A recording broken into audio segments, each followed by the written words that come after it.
O mercado do Inter se agita a cada momento. Proposta foi recusada. 2 jogadores do time titular do Inter foram sondados por rivais brasileiros. E a gente vai falar sobre o meia que joga na Alemanha e que está no radar do Inter para a próxima temporada. Vamos falar sobre tudo o que acontece na janela de transferências envolvendo o Internacional. Você confere tudo isso depois de deixar o seu like nesse vídeo, se inscrever aqui embaixo e ativar o sininho das notificações. Tudo bem, pessoal? Muito boa noite para você. Estou de volta aqui no canal para a gente atualizar as informações do Internacional, o mercado colorado que está pegando fogo nas últimas horas, com muitas novidades que foram trazidas pela reportagem, pela imprensa que faz justamente essa cobertura diária dos movimentos do Internacional no mercado nesta janela. E eu quero começar, pessoal, falando sobre uma proposta que foi recusada pela direção do Juventude. O Internacional tentou um negócio com a equipe da Serra Gaúcha, tendo 3 jogadores do Inter indo para o Juventude e um do Juventude vindo para o Internacional. Eu estou falando de Mandaca. Tentativa de contratar o meia da equipe do Juventude foi frustrada. O Internacional recebeu um não do time da Serra.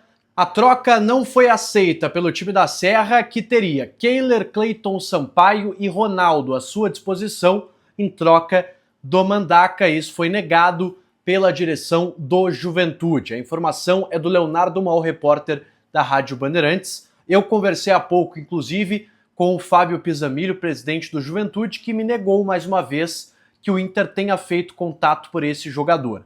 O que eu posso interpretar, pessoal, destas duas informações que parecem se negar ou se anularem, mas, na verdade, elas podem ser complementares. Por quê? O Inter pode, de fato, não ter chegado ao Juventude, mas ter chegado a intermediários e os intermediários tenham trazido essa proposta e o Juventude logo tenha descartado esta possibilidade. A informação, inclusive, é que não tem tanta relação assim com os nomes envolvidos no negócio, mas que o Juventude estaria querendo grana. O Juventude é um time, hoje, que está na Série B do Campeonato Brasileiro, precisa fazer receita com seus principais jogadores que estão chamando a atenção do mercado, um deles o Mandaca. Então, o Juventude quer tutu, quer money, quer grana para liberar o jogador para o Internacional, o que se fala na Serra Gaúcha que seria um valor de aproximadamente 8 milhões de reais que a direção do Inter não estaria disposta a pagar neste momento. 2 jogadores do Internacional estão sendo fortemente sondados por rivais brasileiros. E eu quero começar, pessoal, falando sobre o Bruno Gomes, que é o jogador que mais tem a possibilidade de sair, embora o Inter negue veementemente, publicamente, a possibilidade de saída do Bruno Gomes. A gente sabe que muitos clubes brasileiros estão em busca deste jogador. E o mais novo interessado é o Bahia. A gente falou sobre isso no vídeo da manhã.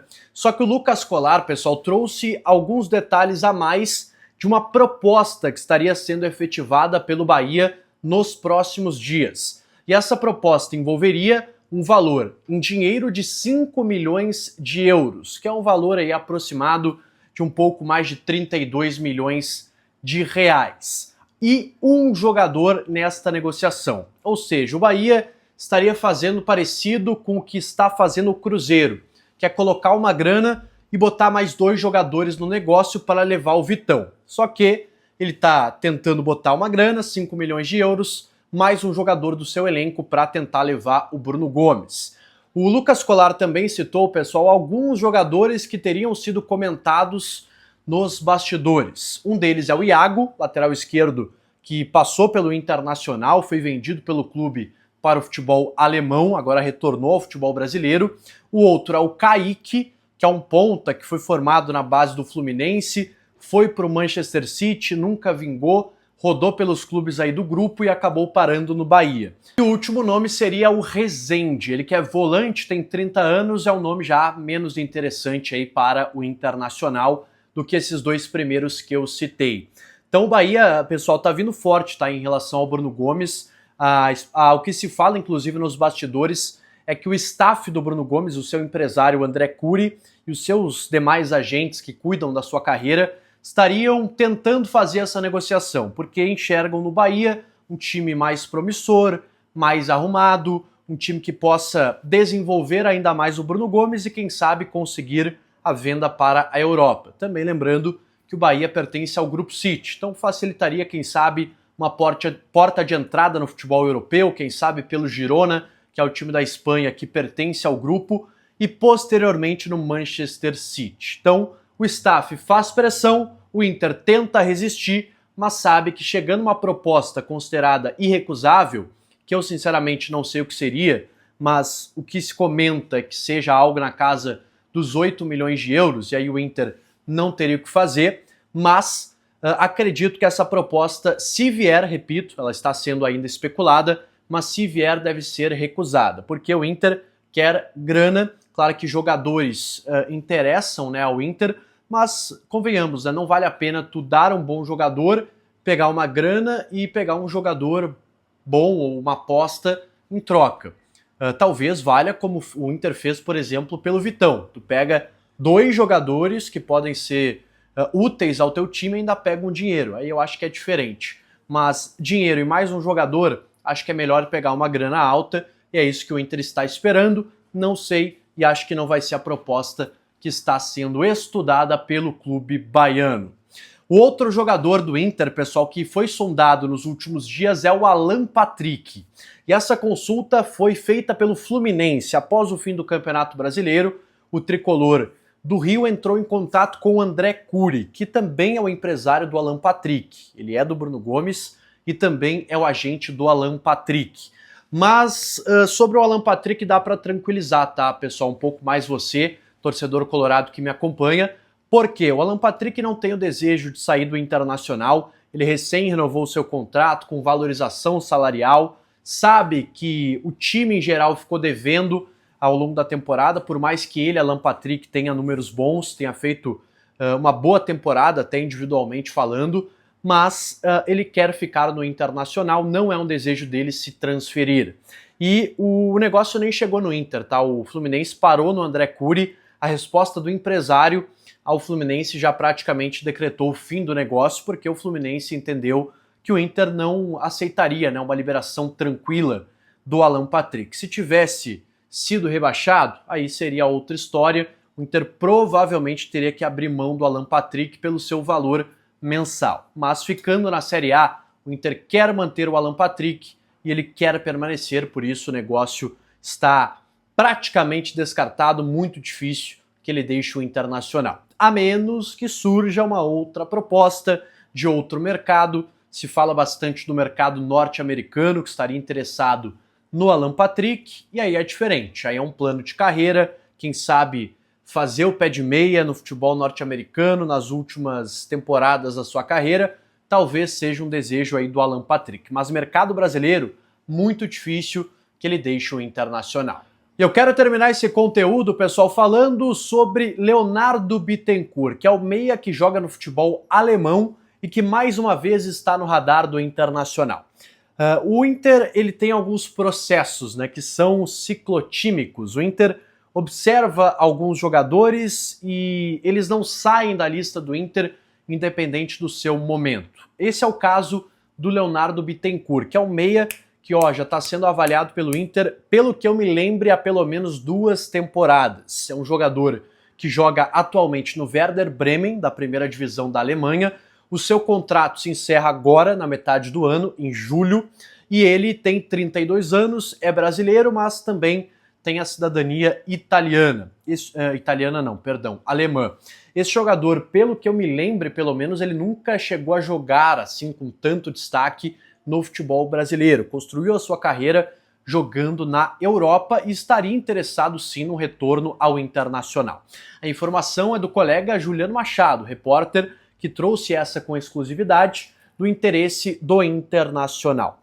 Mais que isso, ele diz que a liberação do clube alemão pode ser facilitada, porque o jogador tem uma boa relação com os dirigentes do clube alemão e isso poderia facilitar a sua liberação agora, já em janeiro, para que ele se transferisse ao Internacional. Só tem um grande detalhe nessa história, pessoal. O nome está sendo avaliado pelo técnico Paulo Pesolano e pelo atual departamento de futebol do Internacional. Só que o nome também está na lista de Luiz Castro, e na lista do maior rival, do Grêmio, Luiz Castro, que está participando também ativamente desse processo de contratações no Grêmio. E esse nome estaria também sob análise do departamento de futebol tricolor. Então pode haver aí uma disputa Grenal, uma disputa entre Grêmio e Inter neste meia, de 32 anos, brasileiro, naturalizado alemão, jogador que pode estar aí voltando ao seu país jogando no solo brasileiro. O mercado do Inter pega fogo, muitas sondagens, possibilidades de saídas. Também o Inter está confirmando oficialmente, confirmou nas últimas horas a venda do Luiz Otávio, uma informação que a gente já havia trazido aqui no canal, somente com um detalhe diferente, tá, pessoal? O Inter confirmou a venda e a gente foi atrás dos valores exatos e fecha com aqueles valores que a gente havia trazido aqui no canal Sonda Repórter, 3 milhões e 200 mil dólares, cerca aí de 17 milhões de reais. O detalhe é que o Inter fica com 90% do valor. O Inter tinha 60% do jogador, mas estava negociando para adquirir mais 30% e conseguiu. Então o Inter fica com praticamente todo o valor da venda, esses 17 milhões de reais, fica ali com aproximadamente 15 milhões de reais e ainda vai ter 20% da mais-valia, que é 20% do lucro que essa transferência gerar no futuro. Então se o Luiz Otávio for vendido por um valor maior pelo Orlando City do que esses 3 milhões e 200 mil dólares, o Inter fica com 20% dessa diferença do novo valor pelo valor que está sendo agora aplicado nesta negociação. O Inter comunicou oficialmente também a data da pré-temporada, que se inicia no dia 3 de janeiro. Agora, já no dia 27 de dezembro, alguns jogadores se reapresentam. Amanhã, já no sábado, no CT Parque Gigante. Alguns mais jovens, outros jogadores que serão aí utilizados nesse início de Campeonato Gaúcho, alguns inclusive do elenco profissional. Então, um grupo já se reapresenta amanhã no sábado e outro grupo apenas no dia 3 de janeiro. O Inter inicia o Campeonato Gaúcho, os 4 primeiros jogos a princípio, com o time sub-20, com esses atletas menos utilizados do elenco principal. Então esse é o planejamento do Inter para este início de pré-temporada, já começando neste sábado. Tá certo, pessoal? Um abraço a todos, deixe seu like nesse vídeo, se inscreve aqui embaixo no canal se você gostou, ativa o sininho das notificações, comenta aqui embaixo a sua opinião também sobre todos esses negócios e eu volto num próximo conteúdo aqui do canal. Um abraço e até a próxima!